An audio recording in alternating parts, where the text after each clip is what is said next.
Binaha na din ba dyan sa inyo? Papaano na ang ulan at ayaw nang tumigil. Ilang oras na nga ding umuulan at ito na ang nangyari sa likod namin. Di nga banlin ay di binaha. Langoy ang mga baboy. Dahil nga dito sa palayan ay umapaw na ang tubig, kaya sa amin papunta ang baha. Dito lamang naman abot ang tubig, di naman sa loob ng baha. Nadaanan ko nga rin itong ampalayahan ni Papa at binaha na rin. Pati nga dito sa kabila naming hasyenda yung malapit na maglangoy ang mga talong. Todo video nga lang ako dito at biyain na magkaalipo nga. Yung mga bata nga ay utudulangan tampisaw. Ganyan nga dito sa amin pag umapaw na sa palayan ay di parang swimming pool na ang kalsada. Kakaunti pa ang mga bata pero mamaya madami nang mangingimpi. Kaingay na mamaya kung sino ang nakahuli. Pag ganito pating bumaha ay iya ang mga palaka. Nagaparte-parte. Kulang na laang ang tugtog at di ako'y masali.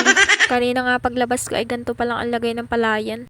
Kasi nga tumago ako kanina, hindi dito sa palayan ha, dyan ang pag-inom nito. Kaya naisip kong kuhaan na din ang video at alam ko na ang mangyayari. Yun nga sana itumigil na ang ulan at kawawa ang mga tanim. Pag inanod ng baha ay di walang maiiblog.